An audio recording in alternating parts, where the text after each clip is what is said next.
বিয়ের আগেই physical relation করতে হবে, এটা কেমন কথা? বাবা মাও আপত্তি করছে না? ওনারা বলছে কদিন পরেই তো বিয়ে। কথাটা রিফাত ওভাবে বলেনি, বলেছে আবাসিক হোটেলে যেতে হবে রিয়াকে। রিফাত আমেরিকার সিটিজেন, ও যেই হোটেলে উঠেছে ওই হোটেলে রিয়াকে যেতে হবে। রিয়ার খুব খারাপ লাগছে, ওর লাইফে একটা ছেলের সাথেও কোনো রিলেশনে জড়ায়নি, কারণ ও ওর পরিবারের বিপক্ষে বিয়ে করবে না। এটা কেমন কথা হলো? কদিন পরেই বিয়ে, তো আজ কি জন্য যেতে বলছে? আজকাল বাঙালি ছেলেরাই দুদিন প্রেম করলেই রুম ডেট করতে চায়, আর সে তো 10 বছর আমেরিকায় ছিল। রিফাত রিয়ার বড় বোনের বরের বন্ধু। আপুর বিয়ের সময় নাকি রিয়াকে দেখে রিফাতের খুব ভালো লেগে যায়। এই তো কয়েক মাস আগেই বিয়ের কথা পাকাপাকি হলো। বড় আপু খুব খুশি, রিয়ার বিয়ে হলে দুই বোন একসাথে থাকতে পারবে। প্রবাসী জীবন অনেক কষ্টের, তাই ছোট বোনটা পাশে থাকলে ভালো হবে। বড় আপুও বলছে, যা, কিছু হবে না, তুই সব ব্যাপারে একটু বেশি ঘাবড়ে যাস। একটা নীল শাড়ি পরে বাবা মায়ের কাছে বিদায় নিয়ে চলল হোটেলের উদ্দেশ্যে। গাড়ি থেকে নেমে হোটেলের ভেতর ঢুকলো, লিফটে করে সোজা 10 তলায় চলে গেল। রুমের কলিং বেল বাজাতে গিয়ে রিয়ার হাত কাঁপছিল, অনেক ভয় করছিল। বেল দেওয়ার আগেই দরজা খুলে গেল। রিফাত বলল, ওয়েলকাম রিয়া। রিয়ার বুক আরও ধুকধুক করতে শুরু করলো। রিফাত বলে উঠল, আপনি ঘামছেন কেন? রিয়া বলল, কই না তো। নার্ভাস হওয়ার কিছু নেই, আমরা হবু স্বামী স্ত্রী। কি খাবেন তাই বলুন। জি, আমি কিছু খাবো না। কোল্ড ড্রিঙ্কস নিন।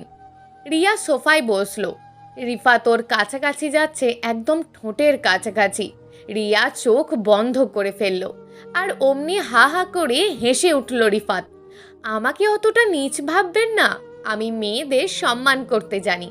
আপনি তখনই পুরোপুরি আমার হবেন যখন আমাদের বিয়ে হবে। আসলে আপনাকে চমকে দিতে এভাবে আসতে বলা। আমেরিকায় থেকেছি অনেক বছর, আমাকে কেমন ভাববেন তা জানার জন্যই এসব করা। আপনার বাবা মাও জানে এই ব্যাপারটা।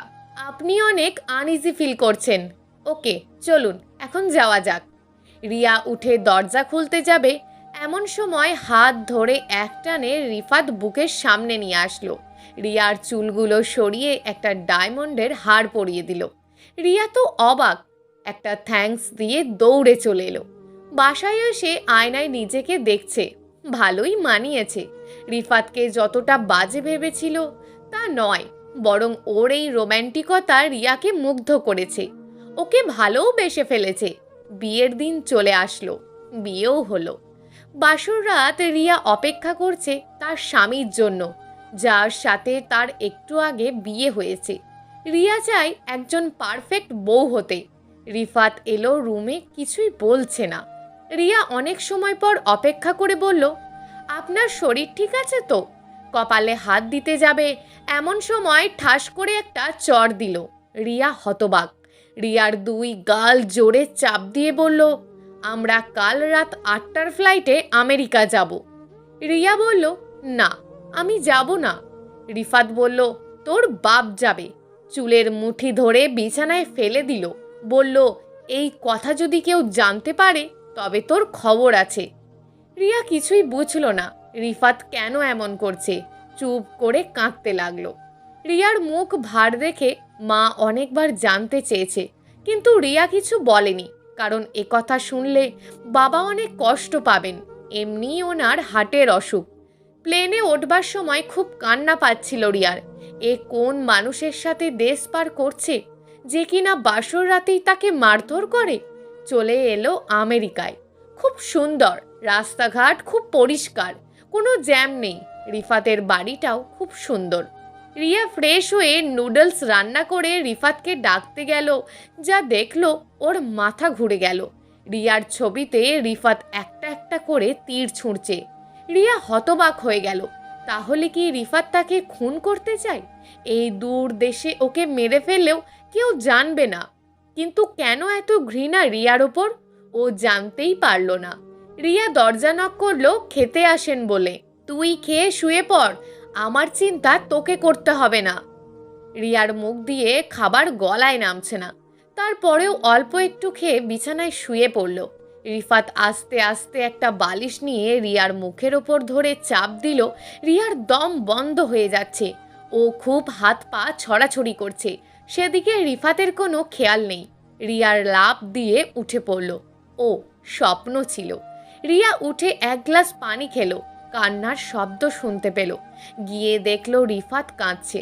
রিয়া কিছুই বুঝল না, কেন ওর সাথে বাজে ব্যবহার করছে আর কেনই বা এখন কাঁদছে। রিয়া আবার শুয়ে পড়ল। এক ঘুমের সকাল। জানালা দিয়ে বাইরের আকাশ দেখছে।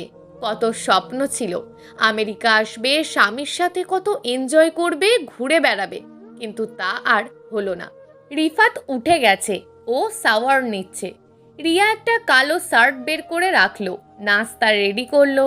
রিফাত সেই শার্টটা পরেছে, খুব সুন্দর লাগছে ওকে, মুখটা খুব রাগি রাগি, দেখেই ভয় পায় রিয়া।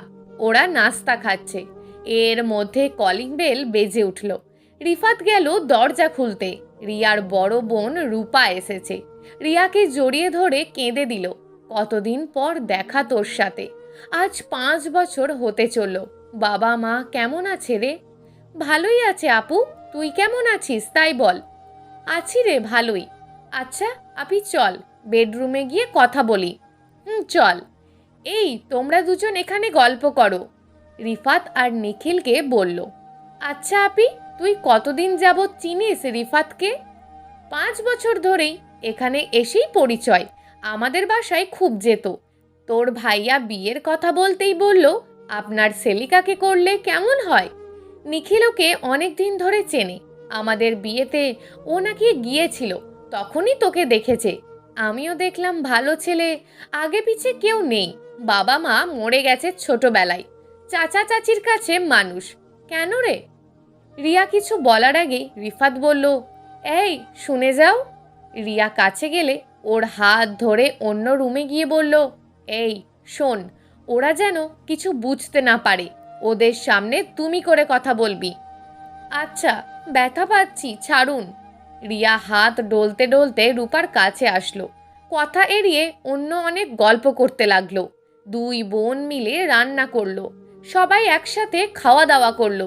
রূপা বলল, আমরা 2 বোন আজ একসাথে ঘুমাবো। রিফাত একটু ভয় পেয়ে বলল, কেন আপু? হ্যাঁ, অনেকদিন পর আমরা একত্রে, তুমি কিছু মনে করো না প্লিজ। রিফাত চোখ দিয়ে ইশারা করে বলল, কিছু যাতে না বলে। রিয়াও ভয় পেয়ে কিছু বলল না। পরের দিন বিকেলে ওরা সবাই ঘুরতে বের হলো, অনেক আনন্দ করলো। রিয়ার মনে হচ্ছে রিফাত ঠিক হয়ে গেছে। ওখান থেকে রূপারা ওদের বাসায় চলে গেল। রিয়া ও রিফাত দুজনেই বাসায় চলে আসলো। বাসায় এসে রিয়ার হাত ধরে জোরে টান দিয়ে বলল, কি বলেছিস তোর বোনের কাছে? আমি কিছুই বলিনি, সত্যি বলছি। রিফাত চড় মারার জন্য হাত ওঠাতেই রিয়া ধরে ফেলল। আর একটা আঘাতও আপনি আমাকে করবেন না, অনেক সহ্য করেছি এই কদিনে, নিরপরাধভাবে আমাকে এত মারতে পারেন না। তোর অনেক সাহস হয়েছে তাই না? বড় বোন আসছিল তাই তুই আমার হাত ধরিস? এই বলে রিয়াকে অনেকগুলো চড় দিল। বলল, বের হয়ে যা আমার বাসা থেকে। ওকে ঘর থেকে বের করে দিল। রিয়া অনেক কান্না করছে আর আস্তে আস্তে হাঁটছে। কই যাবে এত রাতে? রাস্তার দিকে এগোতেই দেখে কয়েকটা লোক মাতালের মতন আসছে ওই রাস্তায়। রিয়া ওদের দেখে ভয় পেয়ে জোরে জোরে এগোতে থাকলো। ওই লোকগুলো রিয়ার পিছন পিছন আসতে লাগলো। রিয়া খুব ভয় পাচ্ছে, দেশেই রক্ষা পাওয়া যায় না, আর এখানে ওই মাতালরা যদি ওকে ধরে ফেলে ও কি করবে ভাবতে পারছে না, ভয়ে দৌড়াতেও পারছে না।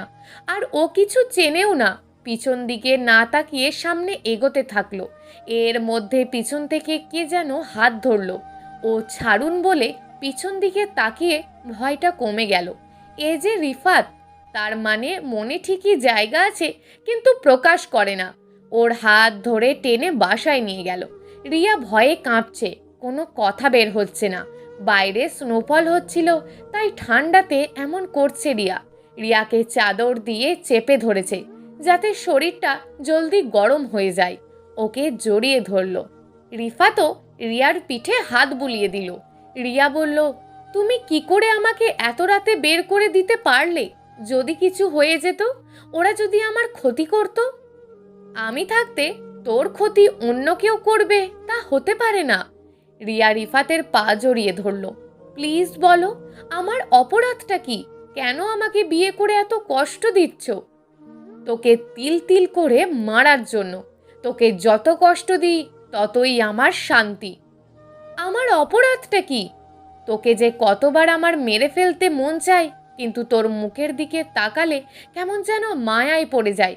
কারণ প্রথম দেখায় তোকে আমার ভালো লেগে যায়, আবার ওই মুখের দিকে তাকালেই আমার ঘৃণাও বেড়ে যায়।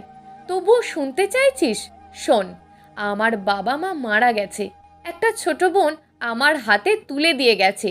ওর নাম রায়না। চাচির বাসায় থাকি। চাচি দু মুঠো এক মুঠো যা দেয় তাই খাই। আমি চাচার বাসায় থেকে টিউশন করে নিজেও পড়াশোনা করেছি, ওকেও পড়িয়েছি। হঠাৎ ভাগ্যক্রমে ডিবির লটারি পেয়ে এখানে আসার সুযোগ হয়। ভাবছিলাম বোনকেও এখানে নিয়ে আসবেও, কিন্তু তা আর হলো না। এক ঝড় এসে সব লণ্ডভণ্ড হয়ে গেল। রায়না নরম স্বভাবের ছিল, অল্পেই কাউকে বিশ্বাস করে ফেলতো। রায়না যখন আইএ ফার্স্ট ইয়ারে পড়ে তখন নাকি এক ছেলের সাথে রিলেশন হয়। ওই ছেলে ওকে অনেক বড় ধোঁকা দেয়। রায়নার অশ্লীল পিক অনলাইনে ছেড়ে দেওয়ার হুমকি দেয়। এটা শুনে রায়না সহ্য করতে না পেরে আত্মহত্যা করে। কথা বলে রিফাত অনেক কান্নাকাটি করে। রিয়া ওর কাছে গিয়ে সান্ত্বনা দেওয়ার চেষ্টা করে। রিফাত ওর হাত সরিয়ে দিয়ে বলে, তুই জানিস সেই ছেলে কে? ওই ছেলে আর কেউ নয়, তোর ভাই রিয়াদ। কি বলছো এসব? আমার ভাই অ্যাক্সিডেন্টে মারা গেছে। এই কাণ্ড করার পর সৃষ্টিকর্তাও সহ্য করতে পারেনি, তাই তো তোর ভাইয়ের মৃত্যু হয়েছে। তবে আমার আশা ছিল নিজ হাতে তোর জানোয়ার ভাইকে শেষ করার। তা তো হলো না। সেদিনই শপথ করেছি ওকে পাইনি, ওর ছোট বোনকে দিয়েই সেই স্বাদ পূরণ করব। তিল তিল করে শেষ করব তোকে, বুঝলি? যা এখন, আমাকে একা থাকতে দে। সকালে মাথাটা ভার হয়ে আছে রিফাতের, অনেক কেঁদেছে তাই হয়তো। এই রিয়া, এক কাপ চা দে তো। অনেক সময় হলো, কোনো উত্তর এলো না। রিফাত বিছানা ছেড়ে লাফ দিয়ে উঠল। সারা বাড়িতে খুঁজছে, রিয়া নেই। রূপার কাছে কল দিয়ে বলল, আপু, রিয়া আছে আপনার ওখানে?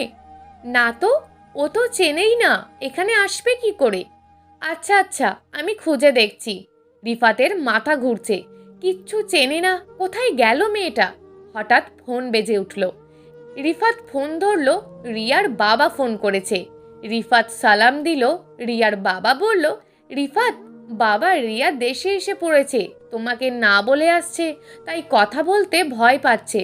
তুমি ওর ওপরে রাগ করো না, ও কখনো আমাদের ছেড়ে থাকেনি তো তাই। তুমি যেই হীরার গলার হারটা দিয়েছিলে ওটা বিক্রি করেই দেশে এসেছে।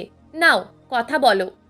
হ্যালো, তোকে যতটা নরম দেখা যায় ততটা নরম না তুই। তোর কত বড় সাহস, আমাকে না বলে হার বিক্রি করে টিকিট কেটে দেশে চলে গেলি? তুই কি ভেবেছিস এতেই আমার হাত থেকে তুই বাঁচতে পারবি? পালিয়ে গেলেও আমার হাত থেকে তুই বাঁচতে পারবি না। আমি পালাতে চাইলে আপনাকে কল দিতাম না। আপনি কি দেশে আসতে পারবেন? অনেক জরুরি কাজ আছে। এক সপ্তাহ হলো না দেশে আসছি, এখন আবার দেশে যেতে বলছিস? টাকা কি গাছে ফলে? আমি যেই কারণে আসতে বলছি এটা আপনার কাছে কোটি কোটি টাকার চেয়েও মূল্যবান। এখনই বল, কি বিষয়? না, ফোনে বলা যাবে না। আচ্ছা, থাক তুই তোর বিষয় নিয়ে, আমি আসতে পারবো না। কয়েকদিন পর রিফাত দেশে হাজির। রিয়া মনে মনে হাসছে, এই লোকটা বলে একটা আর করে একটা। রিয়া বলল, ফ্রেশ হয়ে নিন। রিফাত ওর হাত ধরে টেনে বসালো। ওর গাল চেপে ধরে বলল, কি কারণে আসতে বলেছিস তাই বল। রিয়া বলল, ছাড়ুন বলছি। রিয়া একটা চিঠি এনে দিল রিফাতের হাতে। রিফাত পড়তে শুরু করলো। প্রিয় রিয়াদ, আমি জানি তুমি আমাকে খুব ভালোবাসো, কিন্তু আমার অতীত জানার পর ভালোবাসতে পারবে তো? আমরা এক ভাই আর এক বোন। চাচা চাচির কাছেই থাকি আমি। ভাইয়াও ছিল, এখন সে আমেরিকায়। তখন ক্লাস 10-এ পড়ি আমি। একদিন দুপুরে ঘুমিয়েছিলাম, দরজা খোলাই ছিল। এর মধ্যে টের পেলাম কে যেন আমার শরীরে হাত দিচ্ছে। চোখ মেলে দেখলাম চাচির ভাই। আমি অনেক জোরাজোরি করেও ওর হাত থেকে বাঁচতে পারলাম না। চাচি সম্ভবত বাসায় ছিল না। আমাকে বলল, কাউকে বলবি না, বললে এই ভিডিও তোর ভাইকে আর সারা দুনিয়ার লোককে দেখাবে। ও ওই ভিডিওর ভয় দেখিয়ে আমাকে ইউজ করে। কাউকে বলিনি, আজ তোমাকে বললাম। হয়তো দেখবে একদিন আমি মরে গেছি, কারণ কারোর হাতের খেলনা হয়ে বেঁচে থাকার চেয়ে মৃত্যু অনেক ভালো। ইতি রায়না। রিফাতের শুধু চোখ দিয়ে পানি পড়ছে। রিয়া বলল, এটা কি আপনার বোনের হাতের লেখা? রিফাত বলল, হ্যাঁ, আমি খুব ভালো করে চিনি ওর হাতের লেখা। এটা রায়নারই লেখা। চাচা চাচি এত বড় মিথ্যে কথা বলতে পারলো আমার মৃত বোনটির নামে? এখন দেখলেন তো, আমার ভাই সম্পূর্ণ নির্দোষ। রিয়াদ ভাইয়া ওর মৃত্যুর সংবাদ পেয়ে অচেতন হয়ে বাইক চালানোর সময় অ্যাক্সিডেন্ট করে মারা গেছে। আপনাকে মিথ্যে কথা জানানো হয়েছে। রিফাত খুব রাগ করে চাচা চাচির বাসায় গেল। রিয়াও গেল পিছন পিছন।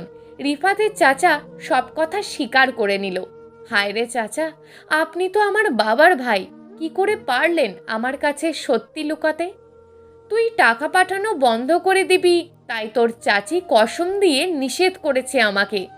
ছি চাচা, কয়েকটা টাকার জন্য আমার কলিজার টুকরোটাকে মৃত্যুর দিকে পাঠিয়ে দিলেন। আমাকে জানালে আমি একটা ব্যবস্থা করতামই, ওকে তাহলে মরতে দিতাম না। আচ্ছা, এখন শেষ একটা কাজ করুন, ওই পশুটা কোথায় তাই বলুন, আমি ওকে খুন করব।